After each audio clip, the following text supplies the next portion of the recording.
神舟16号飞行员定下来了，除了景海鹏是已经执行过3次航天任务的老面孔之外，剩下的2个都是新面孔。不过有一点值得注意，那就是这次执行太空任务的人里竟然有一个近视眼。众所周知，中国宇航员那都是从空军飞行员里优中选优选拔出来的，不仅身体结构、生理和生化指标、神经系统功能、各项器官功能和耐久性都必须是顶级的，而且航天员本身也必须没有严重疾病或慢性病。此外，航天员还要具备出色的感觉和观测能力，近视想都别想。然后我再看一下人的简历载荷专家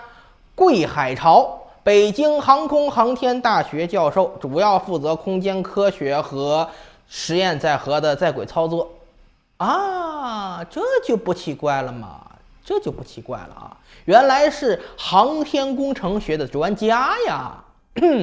本次航天的最大特点就是这次进了太空的3个人主要工作都是不一样的。往常我国的航天任务中，所有执行任务的那都是飞行员，但这次则是增加了航天工程师和载荷专家2个类别。其中，航天工程师主要负责维护管理航天器状态，载荷专家则是主要负责试验载荷的操作任务，再加上专门负责开航天飞机的飞船驾驶员。这次的人员选拔就突出了一个专人专事儿。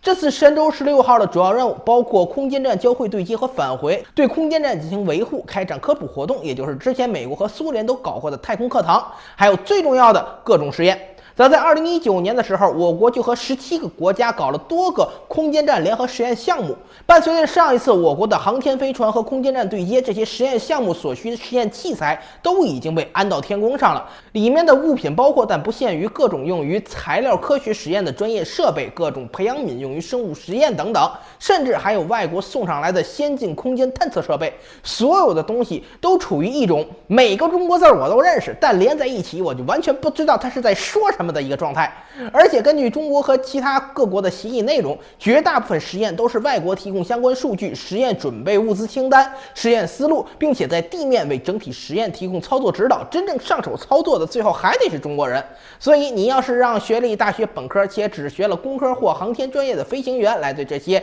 先进实验设备进行操作实在是有点强人所难了。因此直接把一个大学教授送到天宫空间站里，让他专门负责这些专业设备的操作使用，也就是一件非常可以让人理解的事情。毕竟这个东西嘛，大学本科生大概率是玩不转的。我们可以看看这次被送到天宫上的另外2个人都是些什么神仙啊！先说戴眼镜的桂海潮博士后、北航教授、博士生导师，飞行器设计专业，光是 SCI 索引论文它就有30篇，还有2项专利，而且还主持过10多项科研项目，妥妥的实验型人才。拿来去太空主持各种实验真的是太合适了。然后航天工程师朱良柱他也是个牛人，国防科大的博士，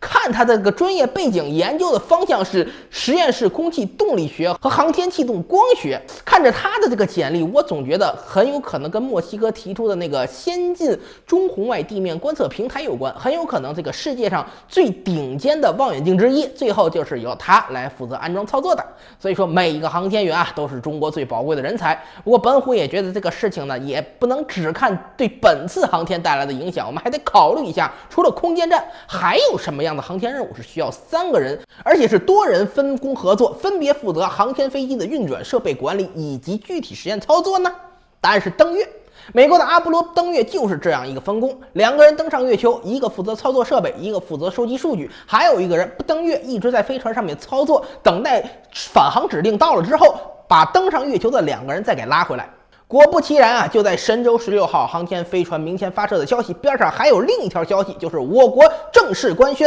2030年，也就是7年后，中国将进行第一次载人登月活动。现在已经进入到了项目筹备期，所以我怀疑这次任务除了上空间站做实验这个主要目的之外，更重要的还是要验证中国是否有能力进行载人登月互动。其实对于很多梦想去太空的人来说这也未尝不是一次机会。毕竟过去中国选拔航天员，首先那得是有着长时间飞行经验的战斗机飞行员，身体素质万里挑一，视力也得好如鹰眼。光这2条就已经刷杀掉了中国绝大多数学霸。但是现在完全不要你的眼睛有多好，只要是个身体素质还行的学霸，那真的是想上太空就上太空，这样事情就简单多了嘛，用力考试就 OK 了嘛。这波他是学霸的胜利。航天和登月近了，月球基地还会远吗？相对于美国到现在连准备工作都没完成的登月项目，以及只会嘴上谈兵，还有索要经费的 NASA 工作人员，他们要是想赶在中国之前完成登月目标，还要实现他们嘴里的锁死月球不让中国人上来的任务，恐怕只有在梦里才能做到了。